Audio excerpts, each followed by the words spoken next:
Good evening, everybody. Welcome to the Town of Manchester Planning and Zoning Commission meeting for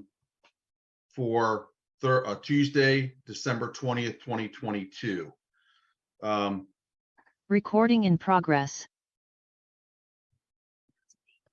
Tonight will be just an abbreviated meeting. We have a couple things to go through on the agenda.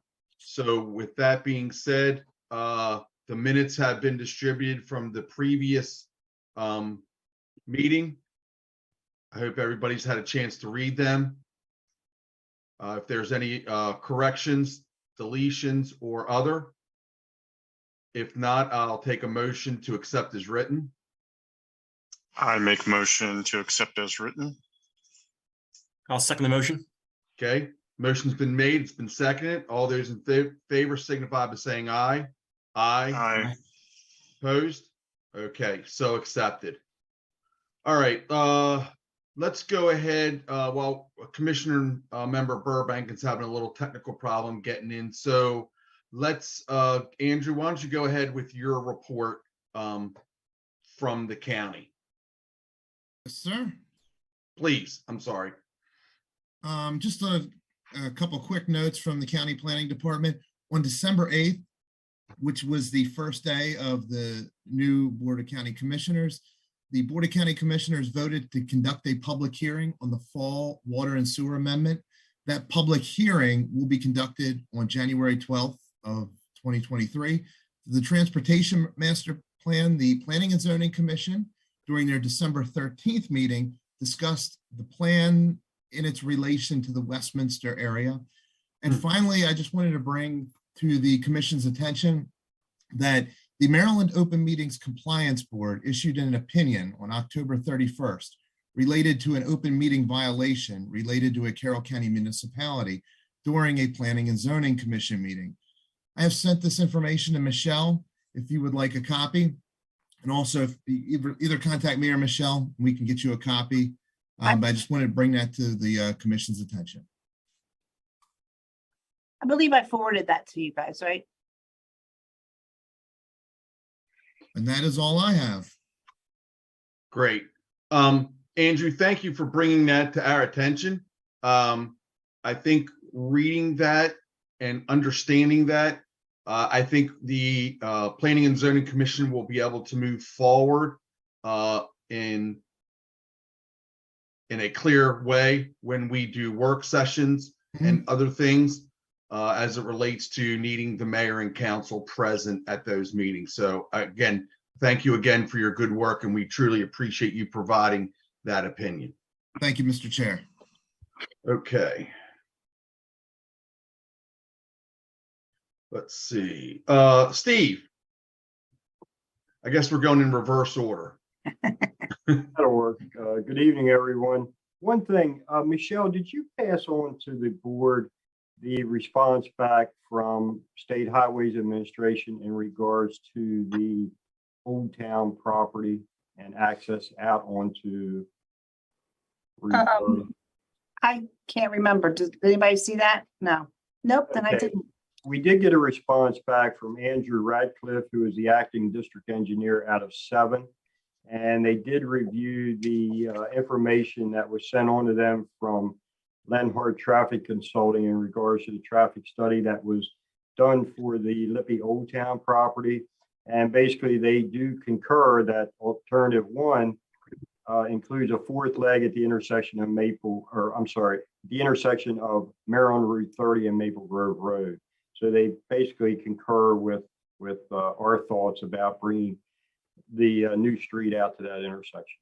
So we'll get that out to you and you can look over that. So that's it for right now. So Very good. That's fantastic news, Steve. Thank you. I'm glad that's working well for our traffic patterns. Thank you. Okay, Michelle.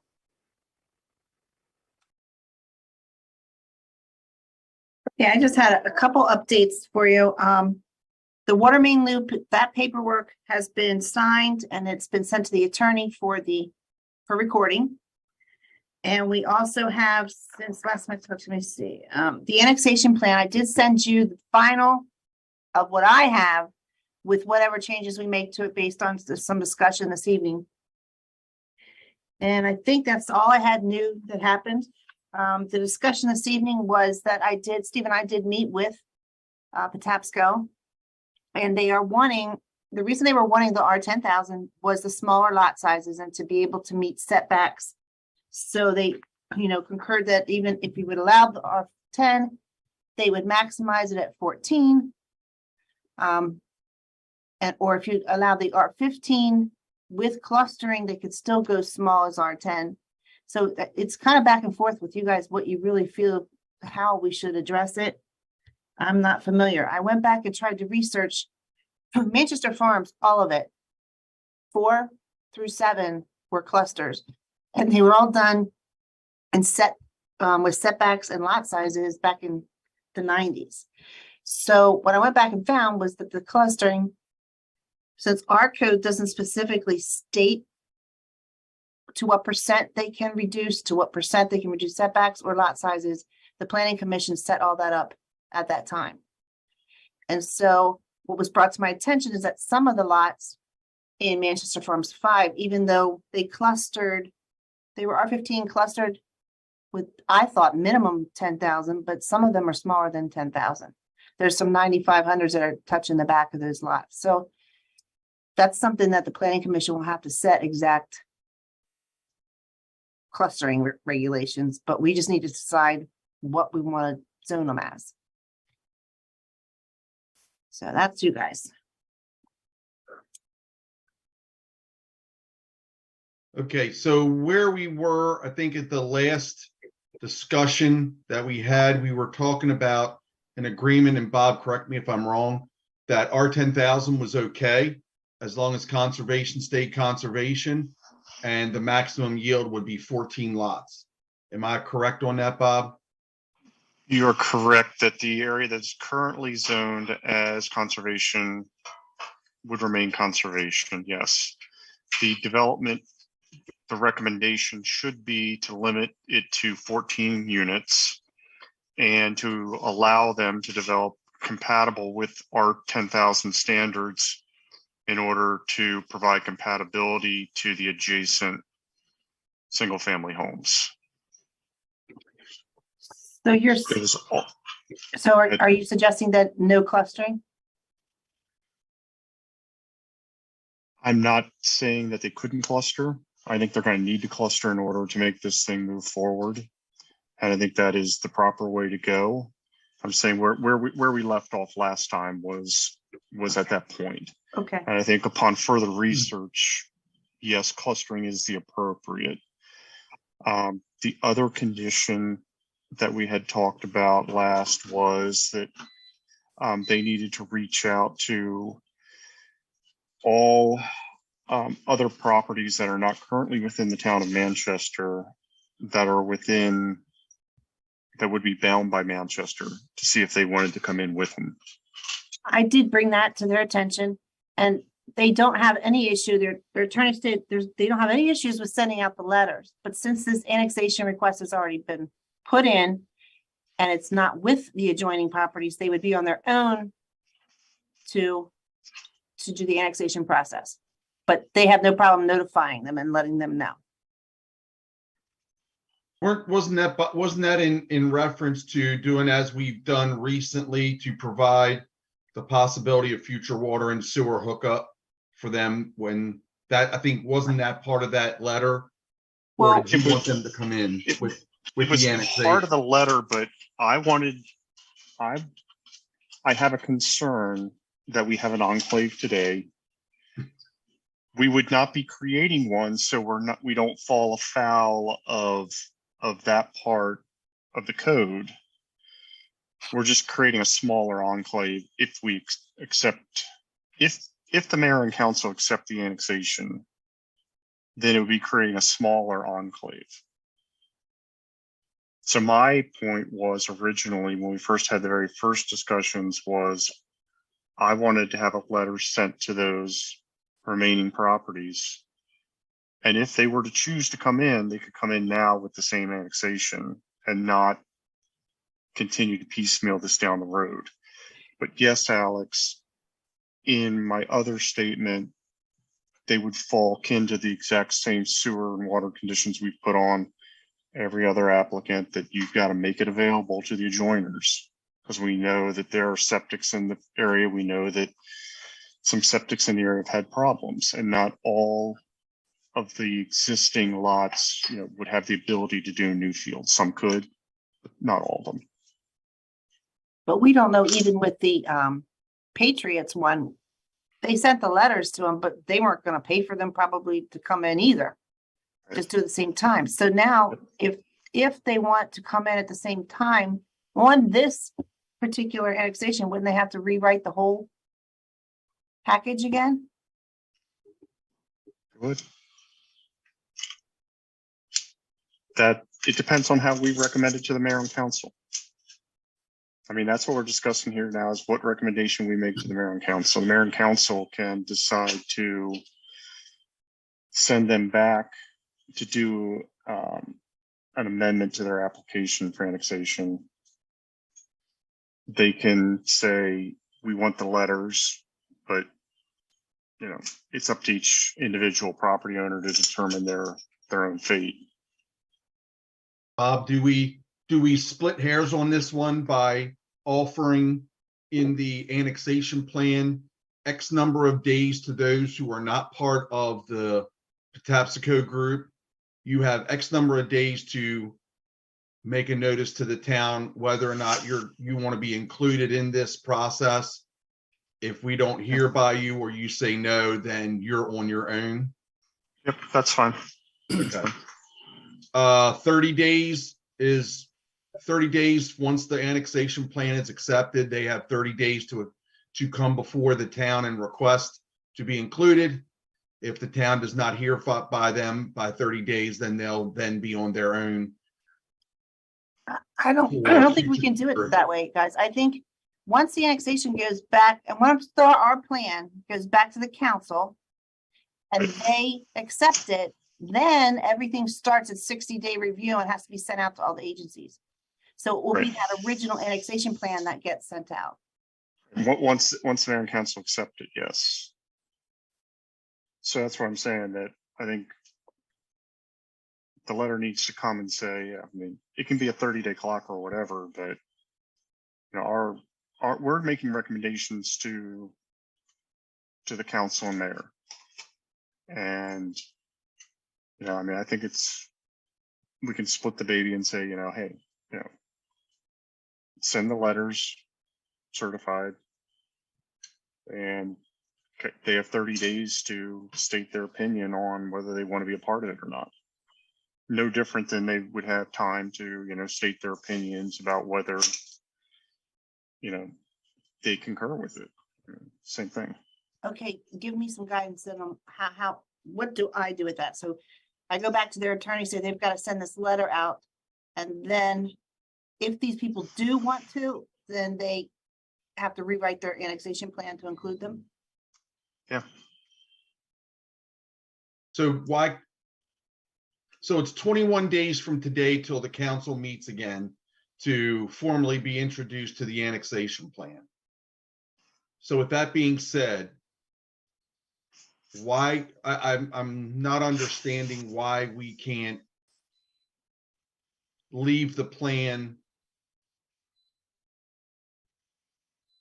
That's not the right way to ask the question. We can't have a plan that has an opening. It has to be completed. So when the mayor and council get the annexation plan, it has to be complete. There can be no I don't know how to say it, loose strings, open ends. I don't know what the right terminology would be. No, We can't do that. It has to be final, what we want, what you guys want, because that annexation plan goes to every agency with that annexation. And the county won't accept the fact that we're recommending to the council, and if they accept it, our due diligence to give, as Bob said, the enclave from an enclave. We're trying to give them the opportunity to hook in so we can, God, I keep saying reduce the size of what we know will be a 3-home enclave. I know it sounds like I'm splitting hairs, but I'm just trying to, if we can kind of, well, maybe we should just go with the plan and they're on their own. Is that a better plan? Again, it's the recommendation for the way the council approves it or accepts it. The council can tell us, no, they don't care about that, and so be it. Or they can tell the applicant, yes, this matters to us, and we want you to send these letters. And, you know, maybe it's not 30 days, maybe it's 15, and their acceptance gets pushed out.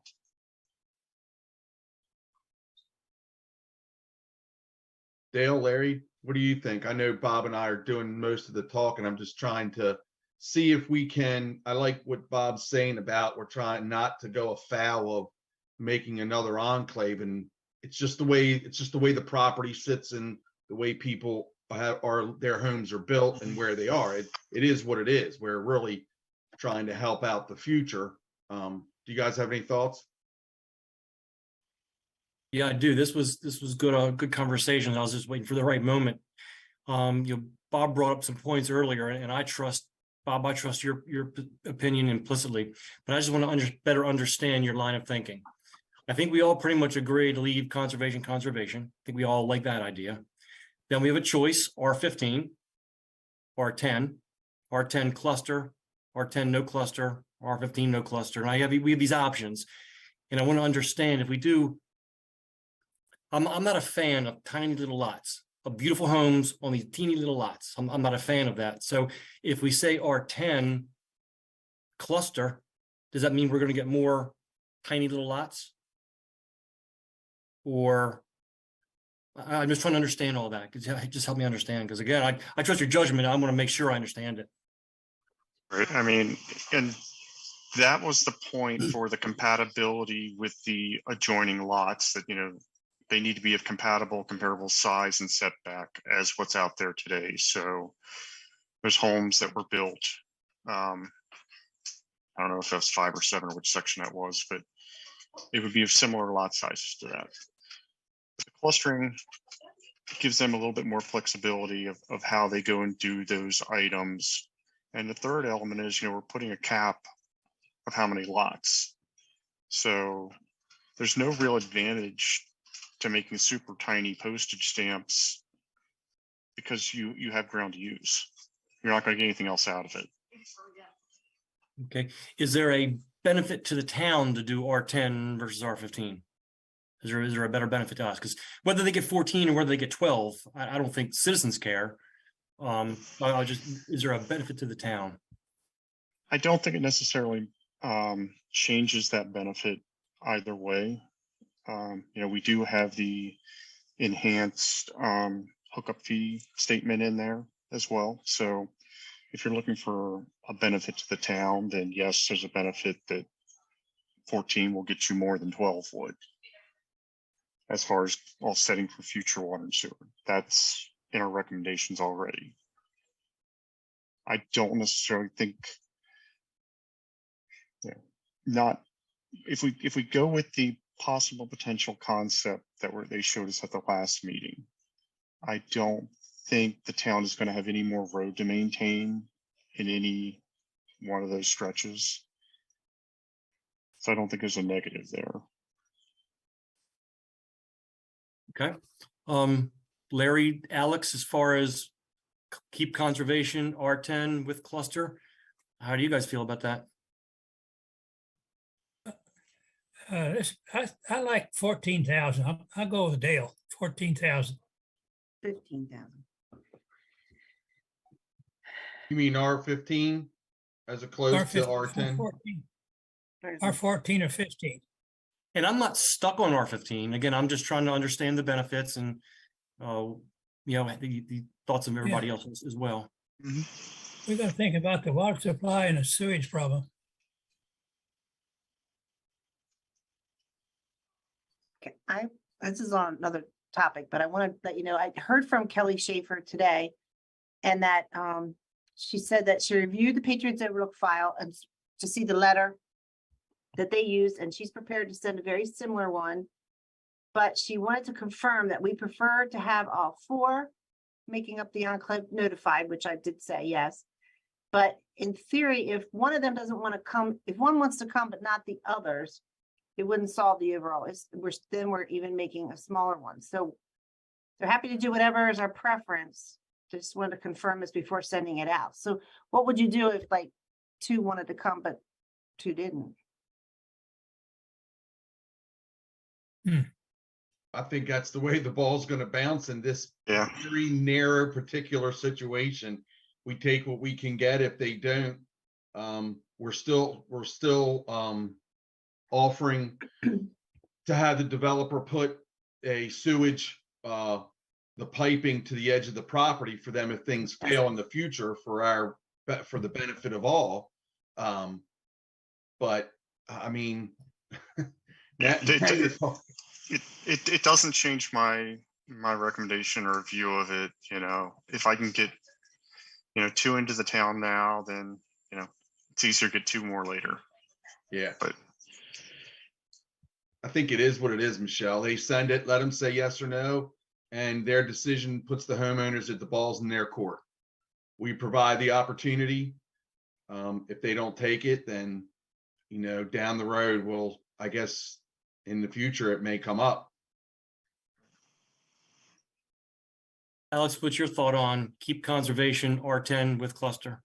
Yeah, I don't mind the R10 with cluster because it meets the rest of the development around it. Keep conservation. The only question I have, Bob, is what they said in that they have a little bit more leniency with the offsets, that they can actually reduce the amount of the distance to the property line based on where they want to sit the house.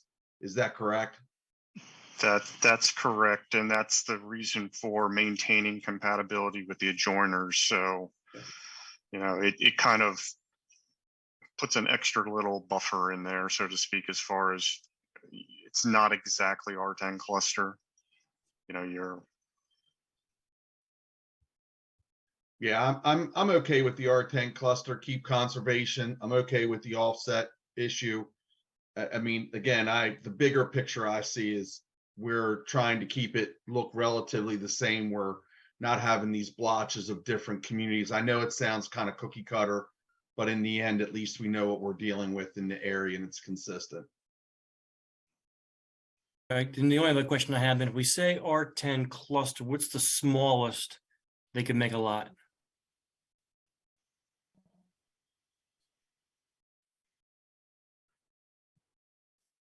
I'm sorry, what? Are you talking to me? 10,000. You say if we said R10 cluster, what's the smallest they can make a lot? I wouldn't want them to make 5. The commission would determine that. I don't think they would, as Come- long as we keep the maximum number of homes to 14. That kind of, like Bob said before, I think the cluster is for them to be able to sit, the way I perceive it, is that the cluster portion gives them the ability to place the home on the 10,000 square foot lot where they feel it best suits the overall development, not square in the middle with the boundary, with the house being so many feet on either side away from the property line. If it's a foot this way or two, one way or the other, for it to fit into their overall development, I think that's what they're looking for, which I don't mind really.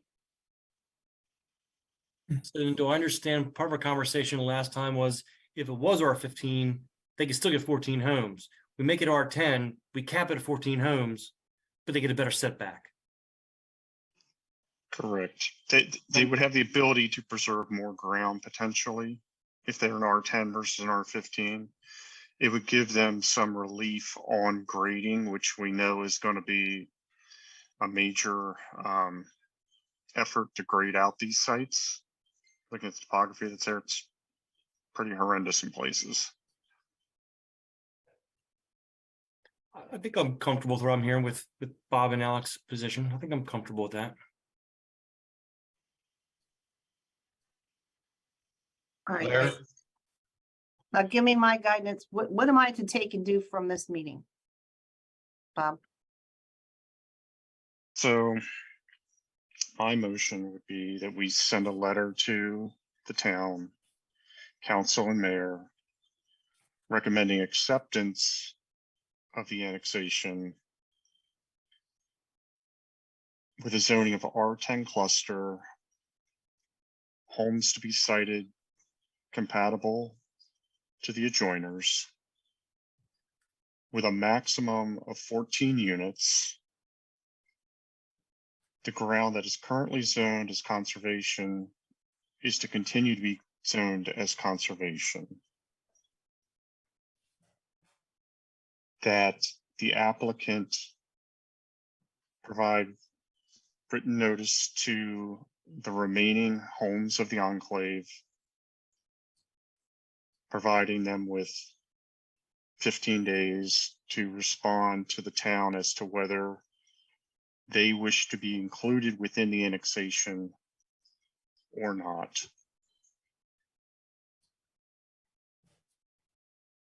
Then my standard language with, enhanced water and sewer hookup fees and provisions for sizing.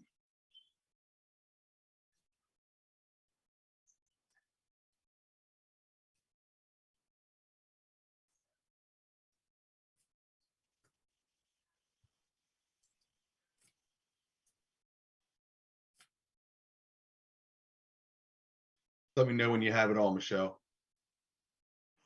Good, okay.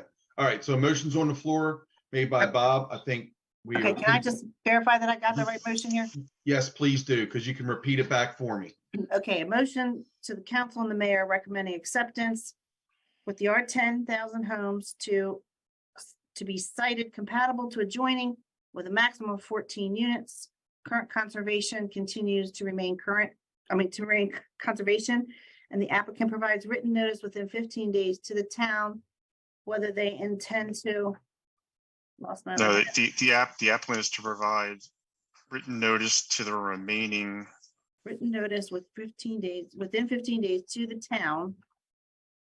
That whether they intend to be the included. remaining residents have 15 days to respond to the town if they want to be a part of Oh, the shoot.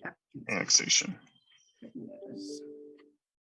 Okay, so choose maximum 14 units, current conservation, continuous conservation, and then what provides written notice? The applicant's going to provide notice to the. Notice to the remainders that they have, that the adjoining property owners that are not in the town have Right. 15 days to notify the mayor and council if they too would like to be included within the annexation petition.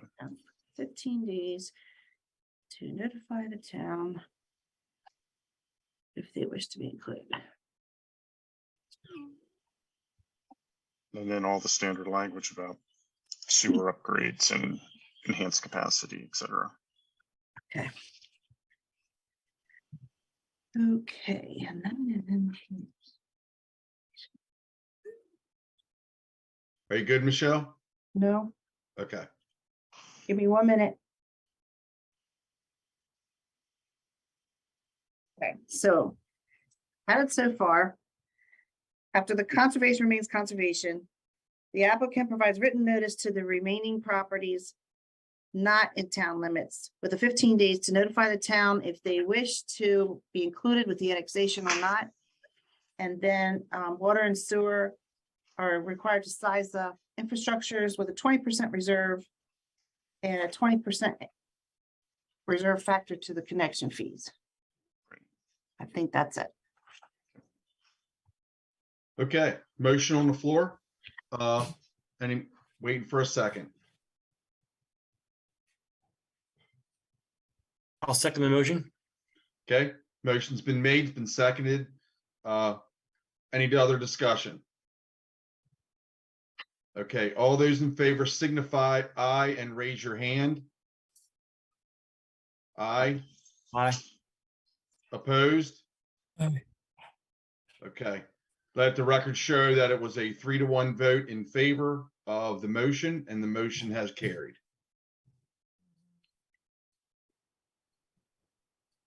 Okay, All right, so that takes care of that, and Michelle will have that out, and that'll get that cleared up going into the new year. Okay, new business. Steve, I would like to thank you for your service to the town and to the commission. I have a sneaky suspicion this will be your last Planning and Zoning Commission meeting. And it's been an absolute pleasure having you on board. And I wish you the best of luck in your retirement, and take care of that grandson. He's got plenty of place. He's got to learn how to dig holes. Oh, And yeah. run around and, Have you a know. lot to teach him, that's for sure.